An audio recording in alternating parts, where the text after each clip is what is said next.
All right, today we are going to talk about the Torch Export programming model. Um, so before we go into what a program model is, let's give some background on what Torch Export is trying to do. Essentially, it's trying to take a model and create a graph representation of the model, and exactly how it does it and what kind of guarantees it's intending to get out of this process will inform what the program model is, right? So let's look at the most general picture of what's happening with a model. You have a space of inputs, and if you take some inputs and running them through your model, you're supposed to get some outputs, right? So this is what we are taking as a baseline, which is eager execution of your model. All right, um, so for export, what you do is you take an example input, which is supposed to be representative of a subset of your inputs, and you export your model with this example input, and what you get is a graph. So you conceptually you can think of this as some subset of your model or some subset of the paths through your model, which this example input exercises, right? But again, it's supposed to be representative of various other inputs that would go down the same path through your model. So essentially, so then the graph that you get should work exactly like your original model on a large subset of your inputs, right? So that's what the last picture shows, is that now you have extracted a subspace of inputs, kind of that is determined by the graph itself, and and if you take the same inputs that you wanted to run your original model through, you will get the same outputs, right? So that is the high level intent behind export, and frankly, it should be the model that any other such graph capturing mechanism should follow, right? So what are the basic principles of graph capture? Really, it's about balancing safety versus coverage. So safety essentially boils down to, am I behaviorally kind of similar to the original model?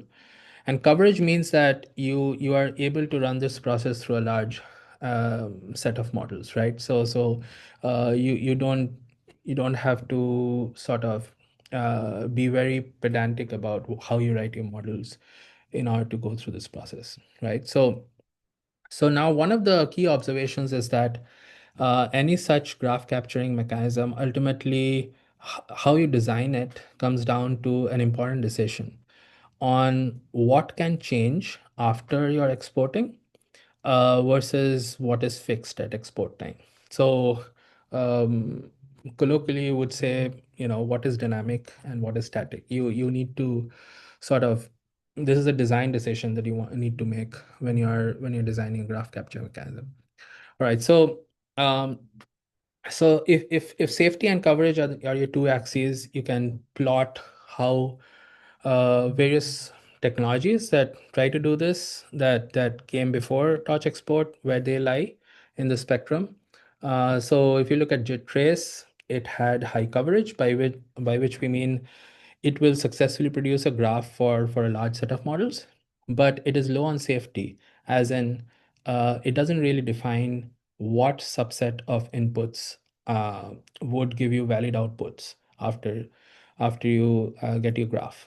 If you, for example, give inputs that did not actually go through that path through your original model, you might still execute the graph as if it did, and you would get incorrect results.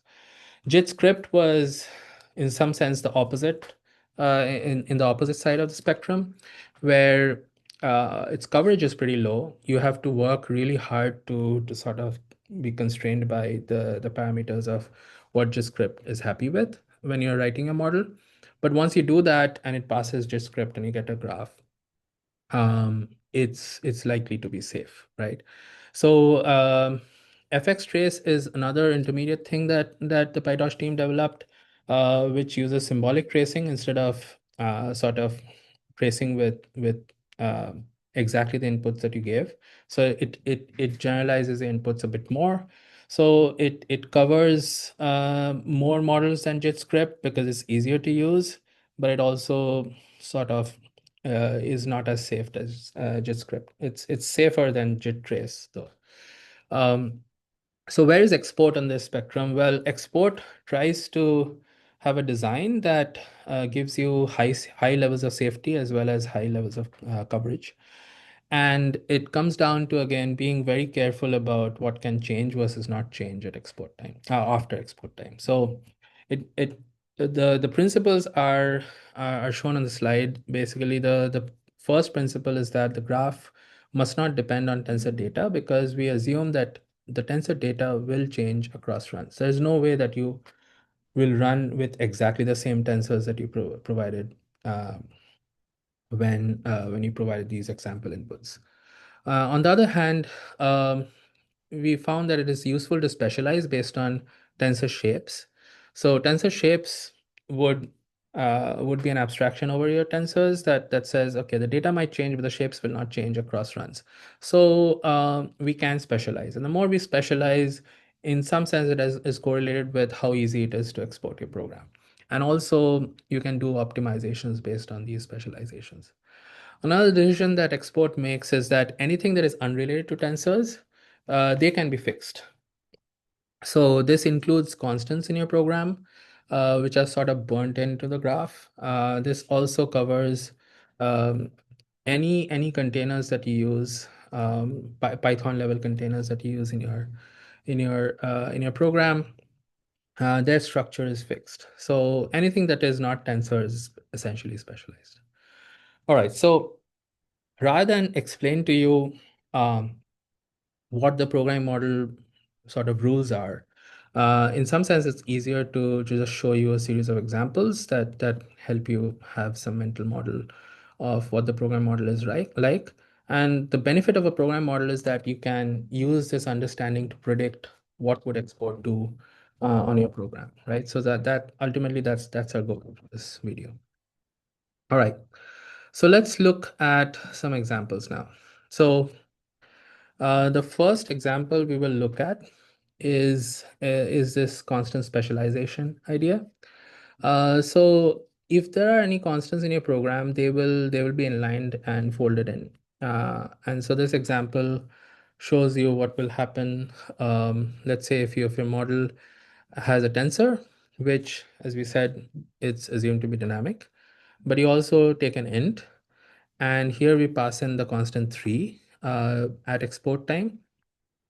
And what will happen is that it will go through A, and then B is A plus 7. So it will actually get evaluated at export time to 10. And if you look at the graph that is produced in this case,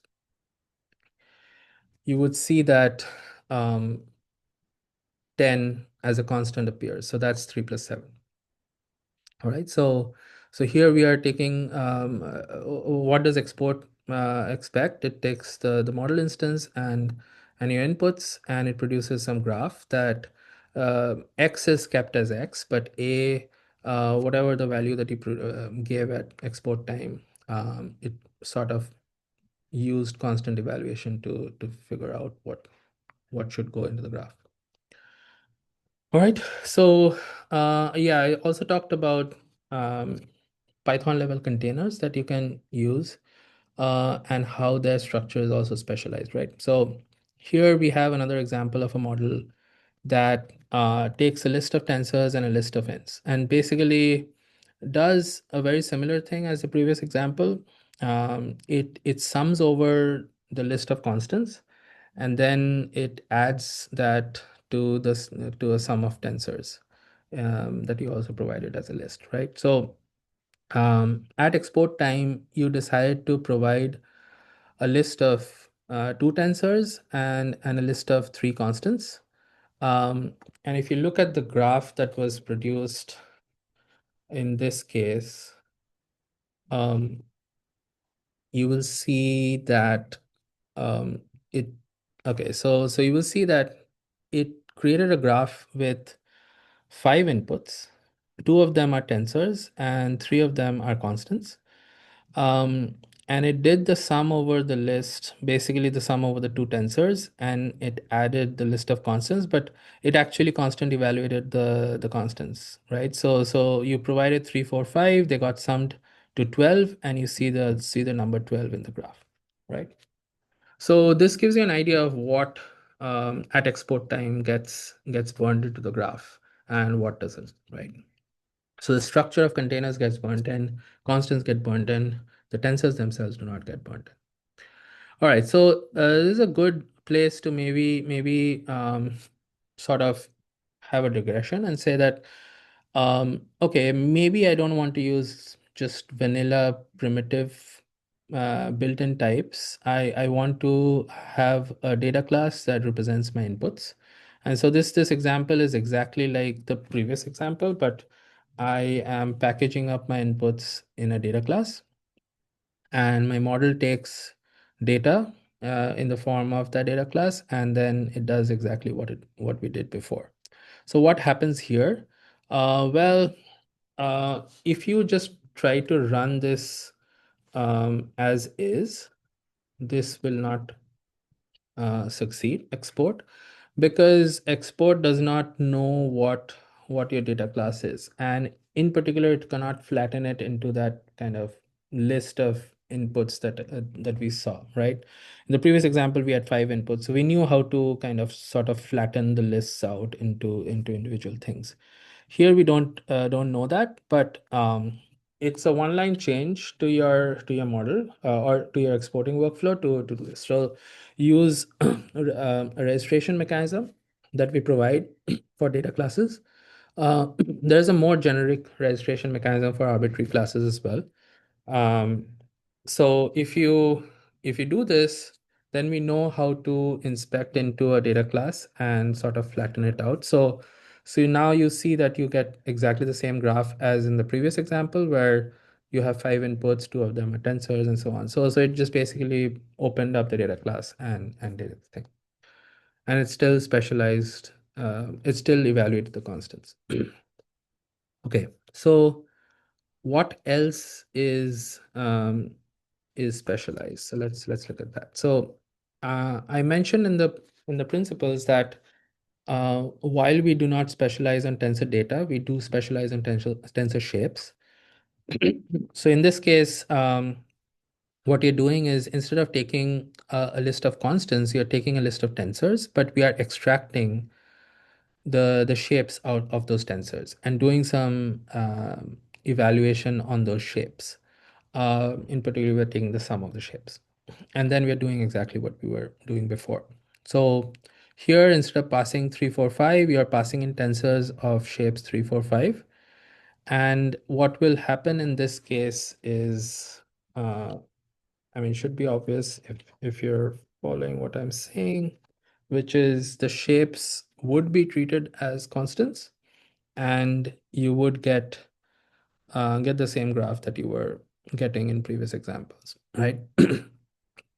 Also, I printed out the graph that we produce in some more detail. Um, so if you use the exporter program has a graph module inside. So if you use print readable on it, you will get some more information on what the shapes, the expected shapes of the inputs are.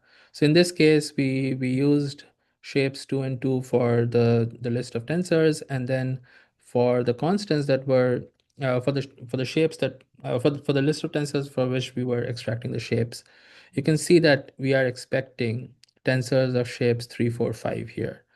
Um, so you can get that extra information. You can also get some metadata on which line, user code line, produced some snippet of code.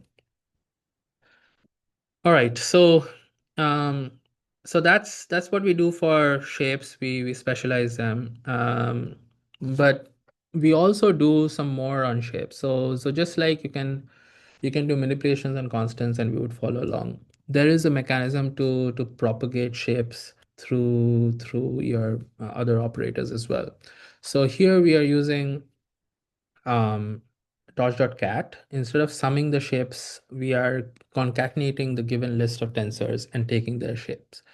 So so if you see what happens here,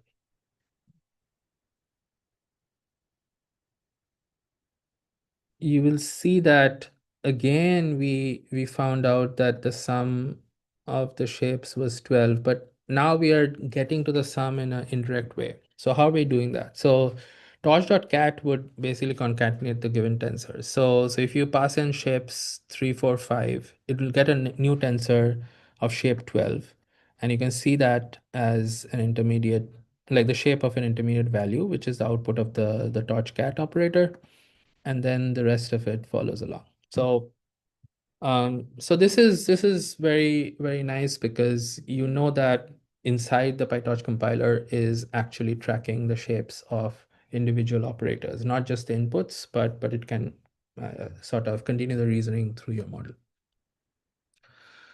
All right, so next example is something else you can do, which is also quite common, which is you can have control flow on shapes.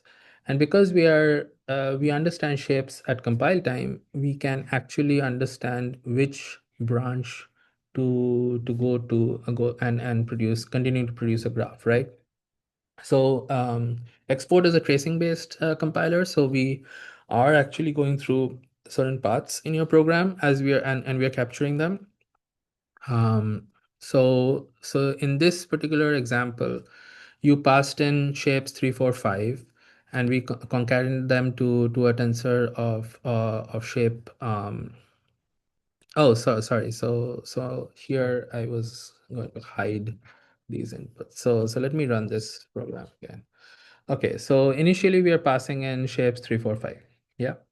So they are uh, the concatenation of them will have shape 12. So it will actually go down the else branch in this case and trace this. And you can see that happening here, right? So it basically output the code for the else branch. And this is the code that is equivalent to that line 15. And if you want your graph to capture a different path, you could give different inputs. So for example, here you're giving shapes 6, 7, 8. And now the concatenation of these tensors will have shape 21.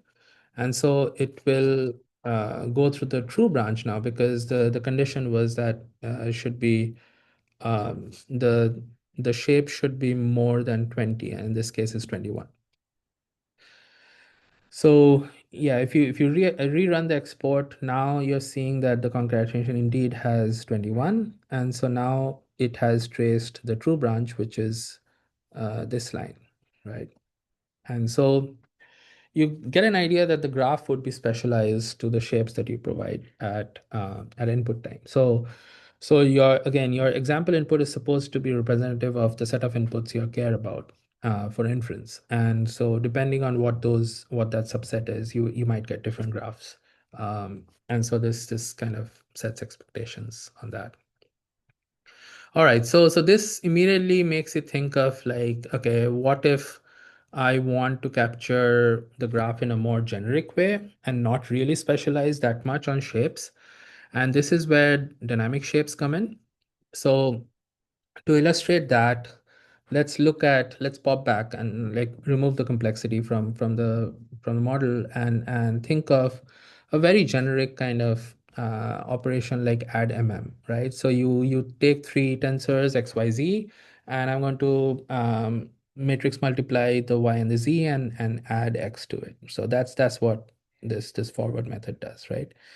And I'm going to give example inputs that fit this. So ultimately, I'm going to multiply a 3 cross 4 and a 4 cross 5, getting a 3 cross 5, and so that when I add the result of the matrix multiply to x, I'm going to get correct shapes, right? So you could export this program without using dynamic shapes, of course, and then the graph would be specialized to the shapes 3 and 4 and 5. But here we want to do something more generic. How do you specify dynamic shapes to export?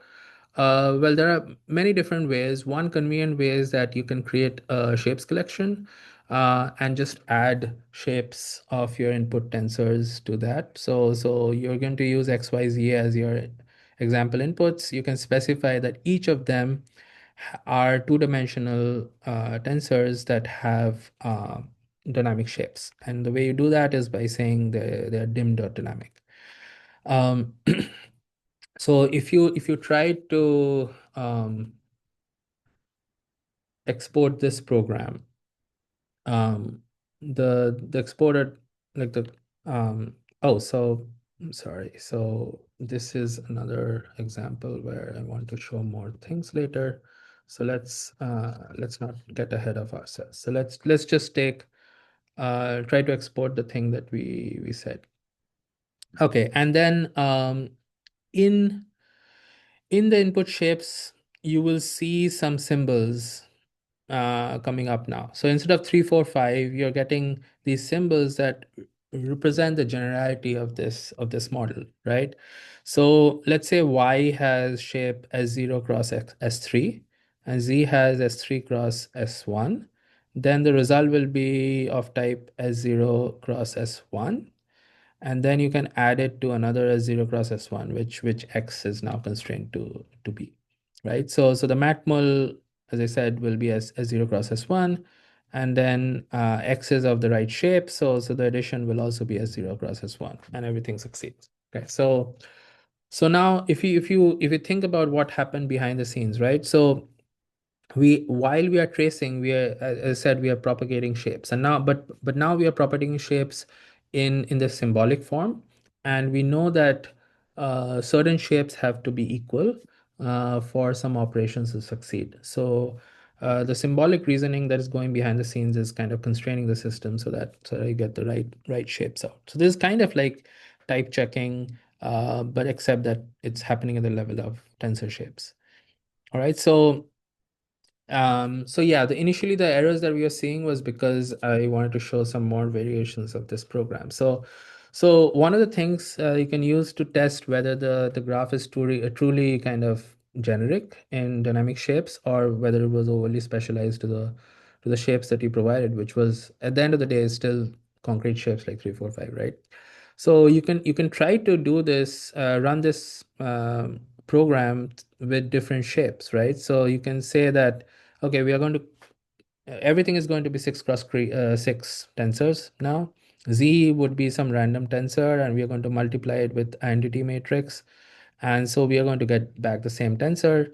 And if we add the negative of the tensor, we are expecting all zeros. So if you run this program, it should still run fine. The assertion should succeed. On the other hand, if you change one of the inputs to be of different shape, but you did not change the other inputs, right? So now you have sort of shape mismatch. The entity matrix is now 7 cross 7. This shouldn't work, and you would expect that this will obviously fail at runtime. But what you get is, yeah, also a runtime failure, but it's a very early error. So even before your model was run, your export program was run, we have some checks going on that ultimately the subset of inputs that you had in mind, they were constrained to be of those dynamic shapes, and in this case you just cannot find good assignments of S0, S1, and S3 that work. And so that is what causes this equivalent of a sort of like a runtime type error, which is that we expected some shape to be 6, but we got 7, right? What is args1? Args1, well, the graph has forgotten the names of the original kind of inputs. So args1 is basically y, and y dot shape is expected to be 6 because x was given to be 6, and z is still 6.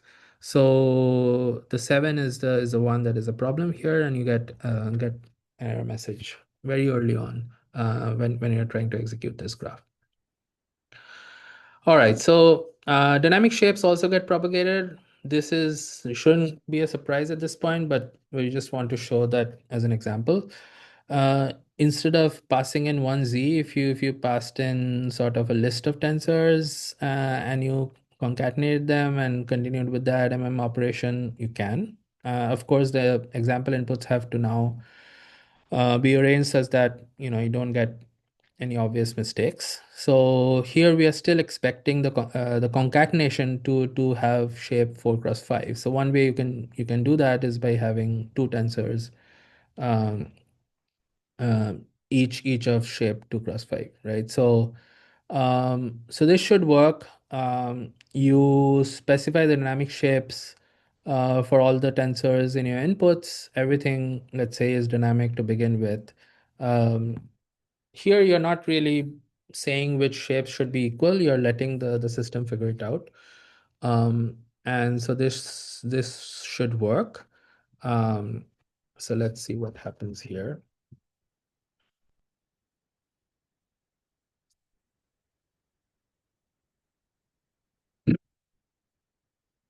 All right, so just as before, we kind of flattened out the list of tensors to two inputs here. The shapes are a little bit more complicated now. So you have, in general, two tensors S4 cross S1 and S6 cross S1. Um, and the concatenation has a shape S4 plus S6, comma S1, right? That's what you expect your Y to satisfy in the second dimension. And then yeah, so all of the shapes getting propagated, you can inspect the intermediate nodes in your graph, and you can check that this works. And again, everything is dynamic here. So if you constructed some other inputs, as long as they satisfy this pattern of shapes that you expected um, in your generated graph, it should be fine.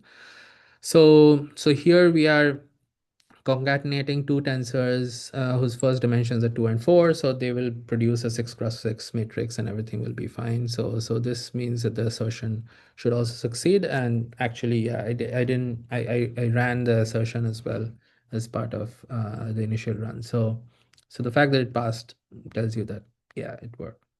Okay, what else can happen here? So this is a even more interesting example.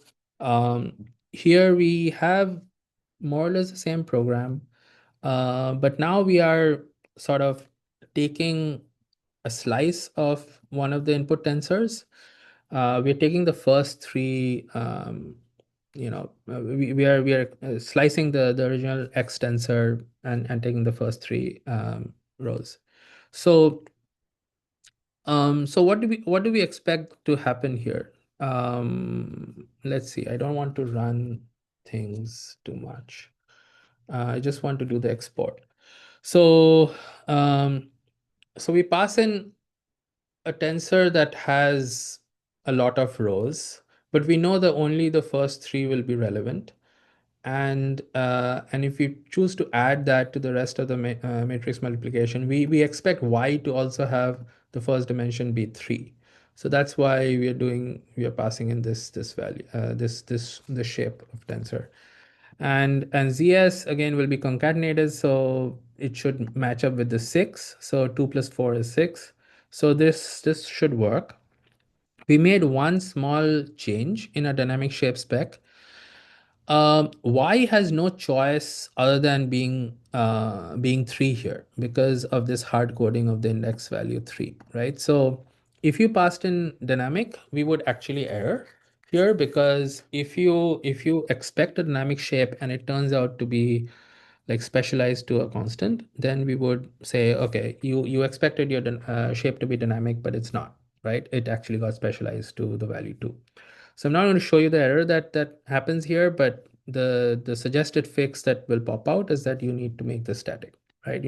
Or you can pass in literally 3 as a shape here. So I made that change to make the export go through. And you see that it works now. I'm also printing out a bunch of other information that I'll explain in a moment.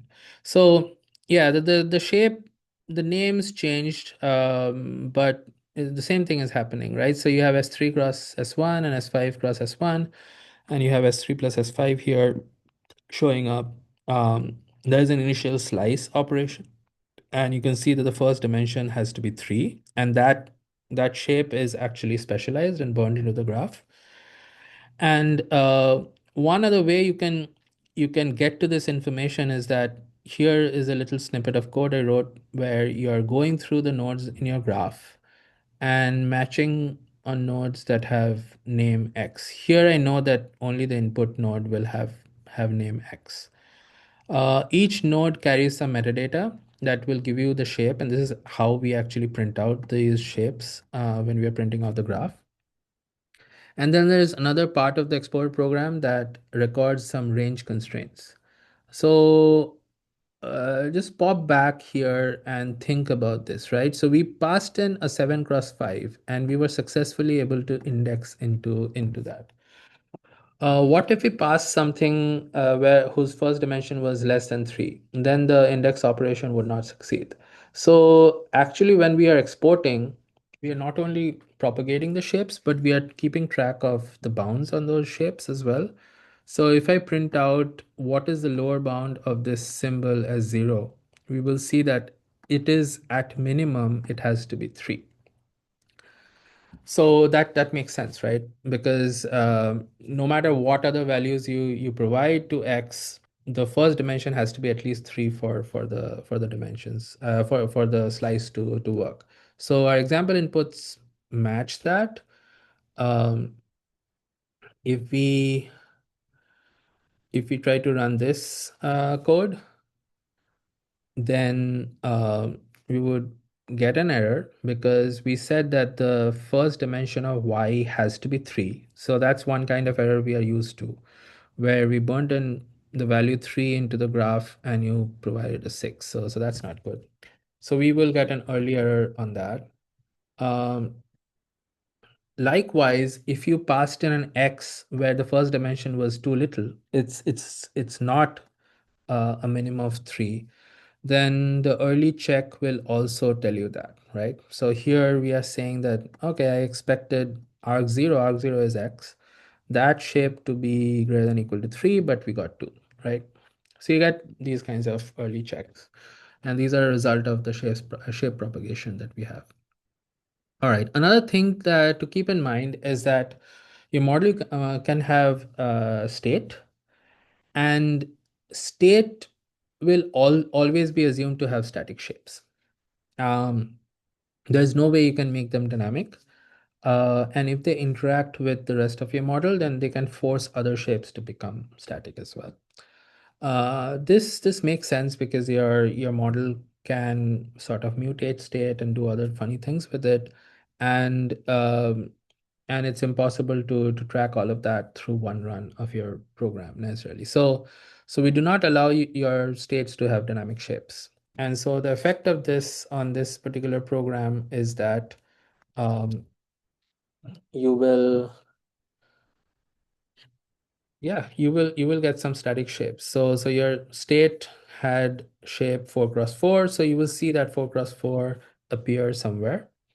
Um, but note that some other shapes are still dynamic.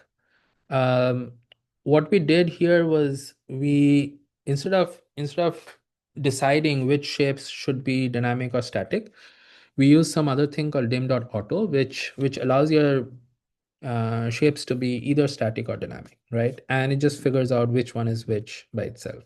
So that's a bit more convenient.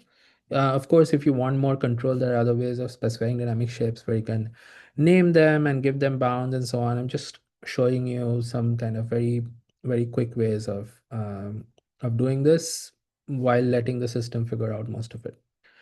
So the fact that we provided some sixes here as first dimension, that was not so important to this program. So that can still be dynamic, right? And so in principle, you can pass in You can change these shapes to be 7, 8, 5, whatever you want, but the second dimension has to be 4 to line up with the state, right? That's what you would expect. All right. So let's switch gears to something else that is comes back to this idea that your your graph should not depend on data because data is expected to change over time, right? So this is an example of a model where you take in two tensors, but now you're doing this. Okay, first you're adding the two tensors. This is just a device I'm using to basically make the shapes of x and y the same. Um, and you'll see why in a moment. So I want to kind of make a point, and so this is a convenient way of doing it. But maybe your program actually did it anyway. The important bit is here that you're using an operation, let's say count non-zero, that what it does is it counts the number of non-zero items um, in your input tensor x. And this is inherently a data dependent operation. So if you passed in another tensor, be it of the same shape, but it could have a different number of zero items, right? So the count non-zero is a data dependent operation. It returns to you a zero dimensional tensor, so you have to do an item to actually get a int out, and then we are doing the indexing on using that um, int, right? So you're basically extracting the first C values out of C rows out of Z, the sum of X and Y. Um, for exporting, I've stripped out all the dynamic shapes here. So you are passing in two tensors, each of, there are 6 rows in it or 6 values in it. And so let's see what happens if you're trying to export this. This is not, this is not, we don't expect this to work because we have no idea what is going to happen when we are doing this indexing, right? Um, Actually, we do, but we'll get to that a little bit later. So what's happening here is that we are getting an error, which is the much feared data dependent error that we get from export, and it is saying something about like some expression could not be resolved, like we don't know what whether it's less than zero or not. And what this U0 is, it's a different kind of symbol than the S zeros and the S ones of the that we saw in previous examples, because anytime you have a U, that means that something data dependent happened, and we cannot really track it or propagate it during export because we erase the data when we are exporting, so that we are never dependent on it. But there are some suggested fixes. So it says the error is in the indexing. So now you can understand why it was worried whether the index could be negative or non-negative, because PyTorch actually allows you to negative index tensors, and so but it has no idea of what can happen here. So it does suggest that you should either assume that C is non-negative or it's negative. We know in this case that it must be non-negative, right? Because it's counting the number of zeros in your tensor. So we can add that something called torch check, which basically adds an assumption to PyTorch, and then it turns into a runtime assertion. Um, so if you run your program, if you run your export again, now you get a different error. Now it's still related to the indexing, but now it's saying, is it less than equal to 6? Is it less than the bounds of Z? Because Z was inferred to be a 6 cross 6 cross 1 as well, right? Because your example inputs said that. So it's another torch check that you have to add, and now your program should work. So now you get a successful export. The values 6 have been burned in because we did not use dynamic shapes. Using dynamic shapes would be orthogonal to this example.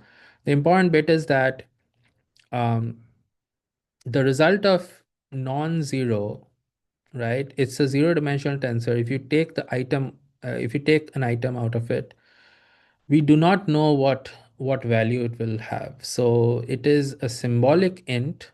That's what sim means, and it's named by the symbol u0. We do not know anything a priori about this symbol, whether it's negative, positive, less than what, or whatever. So, but because we added a bunch of torch checks, there are two runtime assertions that we added, that it needs to be non-negative and it is less than equal to 6.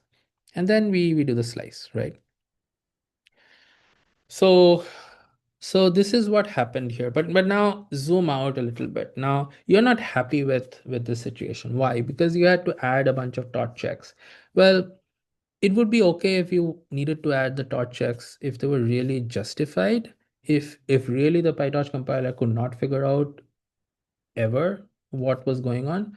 But in this particular case, you know that your mental model says that you should know that X has shape 6. And if you are counting the number of non-zero values in X, it better be between 0 and 6. So why do we need to add these checks, right? Well, it has to do with what we specify the behavior of count non-zero is during export. So that is driven by these so-called fake ops, which for every actual op, we have another implementation of the op, which tells you how to calculate the output shapes given the inputs. So we used torchcat before. So it knows that the output shape has to be the sum of the input shapes. And that's how you got the I don't know, S3 plus S5 or whatever in a previous example. For count non-zero, it says, well, the output is, I don't know what it is, right? And actually you're doing an item on it and it has lost all track of what the input tensor was at that point. So we can potentially do something useful here. We can introduce something called custom ops to fix this problem. So what we're going to do here is write our own version of count non-zero, and we are going to make it cleverer. And one way to do it is to write a custom op. And so we are writing a custom op here, which is, let's say we call it count non-zero int. And um, and we are going to redirect to the original count non-zero here. We are also going to do a dot item on it so that the result is actually an int instead of a zero-dimensional tensor on which you have to do a dot item. But true to form, whenever you have a op, you have to register a fake implementation of that is actually used during export. So remember that export actually, it doesn't run your program with real tensors. It erases the data part of the tensor so that it's not dependent on the data. So now it cannot actually run count non-zero on it. It will run this fake implementation to realize what the shape of the output should be so that it can continue to trace. So here we are going to say that, okay, the output of this count non-zero int is going to be some int, right? So the way you create an unknown int is by using new dynamic size from PyTorch. And now we have special knowledge that the output has to be between 0 and the number of elements of the input, right? So we can ahead of time add these dot checks to satisfy the compiler. So this can be done once, and now in your actual program, you are free to slice with this new operation, right? And so what will happen here is that it will know that the number of non-zero items in X has to be between 0 and 6, right? Uh, but the Z tensor, a priori, it's unrelated to X. And this is why we actually added X and Y, so that we can infer that Z has the same shape as X. So really, in some sense, we have given the PyTorch compiler all the information it needs that this slicing should be safe because Z will have the same shape as X. We know that the output of count non-zero int must be between 0 and 6, which is the shape of X. So this should not produce an error, right? And so that's what should happen. So let's see if this happens. Okay, so yeah, so this passes, and in fact now we can go ahead and say there was nothing inherently special about the value 6 here. Note that in the implementation we used x dot number of elements, so we can generalize this to whatever we want, right? So in particular we can say that x and y can be of dynamic shape, and this code should still work, right? So in this particular iteration, we specialized to the value 6, but now if we rerun this program and I uncommented the dynamic shape spec, we should get a program where it's more generic. So in this case, we will get another export program, and now the input shapes can be dynamic, right? So yeah, that's all I had for today. So hopefully this gives you a good idea of what export program model is like. It basically boils down to very simple choices at the design level of what is dynamic and what is static, and much of the rest of the behavior of export follows from there. Um, so yeah, that's a wrap for today. Hope you enjoyed the video. Thank you.